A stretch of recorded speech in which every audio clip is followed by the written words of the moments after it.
യേശുക്രിസ്തുവിൽ ഏറ്റവും സ്നേഹമുള്ള സഹോദരീ സഹോദരങ്ങളെ, നമ്മൾ 2023 ഉണ്ണിയേശുവിൻ്റെ ജന്മതിരുനാളിന് വേണ്ടി ഒരുങ്ങിക്കൊണ്ടിരിക്കുന്ന ദിനങ്ങളാണ്. ഒരു നല്ലൊരു ക്രിസ്മസിന് വേണ്ടി തീർച്ചയായിട്ടും ഈ ക്രിസ്മസിന് വേണ്ടി ഒരുങ്ങുമ്പോൾ നമ്മൾ പരിശുദ്ധ അമ്മയുടെ ജീവിതത്തിലേക്കൊന്ന് കടന്നു പോകാം. പരിശുദ്ധ അമ്മ ഗബ്രിയേൽ മാലാഖയുടെ ദൈവീക പദ്ധതിയിലൂടെ അരുളപ്പാട് കേട്ടപ്പോൾ, ഇതാ കർത്താവിൻ്റെ ദാസി, നിൻ്റെ വാക്കിന് നിറവേറട്ടെ എന്ന് മറുപടിയായി നൽകി. പ്രിയപ്പെട്ടവരെ, ആ മറുപടിയിലൂടെ പരിശുദ്ധ അമ്മ സഹരക്ഷകയായി നമുക്കായി തീർന്നു.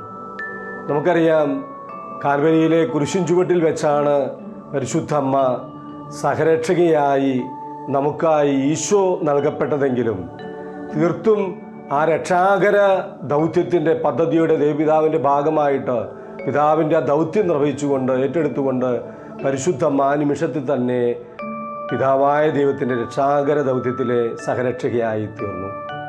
അമ്മ വളരെയധികം പ്രതിസന്ധിയിലൂടെ എന്ന് പറയുമ്പോൾ നമുക്കറിയാം, വിവാഹ ജീവിതത്തിലേക്ക് പ്രവേശിക്കാതെ ഒരു കുഞ്ഞ് പരിശുദ്ധാത്മാവിനാൽ നീ ഗർഭം ധരിക്കപ്പെടും, അത്യുന്നതൻ്റെ ശക്തി നിൻ്റെ മേൽ നിറയും എന്ന മാലാഖയുടെ ആ സന്ദേശം ഉൾക്കൊണ്ടുകൊണ്ട് ഇതാ കർത്താവിന് ദാസി എന്ന് പറഞ്ഞ പരിശുദ്ധ അമ്മ നമുക്ക് തീർത്തും ഒരു ക്രിസ്മസ് ആഘോഷത്തിൻ്റെ ദിവസമാണ്. രക്ഷകനെ നമുക്ക് നൽകപ്പെട്ട ആ വലിയ സന്തോഷത്തിൻ്റെ ദിവസമാണ്. ആ പദ്ധതിക്ക് വേണ്ടിയിട്ട് പരിശുദ്ധ അമ്മയോട് ചേർന്ന് സ്വപ്നത്തിലൂടെ ദൂതൻ്റെ അരുളപ്പാടുണ്ടായപ്പോൾ വളർത്തുപിതാവായ ഔസപിതാവ് കൂട്ടുനിന്നു. ആ ജീവിതത്തിലൂടെ നമുക്ക് ഉണ്ണിയേശുവിനെ ഈ ഭൂമിയിലേക്ക് നൽകപ്പെട്ടു. ഉണ്ണിയേശുവിൻ്റെ ജന്മത്തിന് വേണ്ടി ഒരുങ്ങുമ്പോൾ തീർച്ചയായിട്ടും നമ്മളും ഈ ലോക ജീവിതത്തിലെ ഈശോയോടുകൂടെ ജീവിക്കുവാൻ വിളിക്കപ്പെട്ടവരാണ്. അതിനുവേണ്ടി നമുക്ക് ഈ ക്രിസ്മസ് ഇടയാകട്ടെ എന്ന് പ്രാർത്ഥിക്കാം. അതിനായി നമുക്ക് ഒരുങ്ങാം. ദൈവം എല്ലാവരെയും സമൃദ്ധമായി അനുഗ്രഹിക്കട്ടെ. ആമേൻ.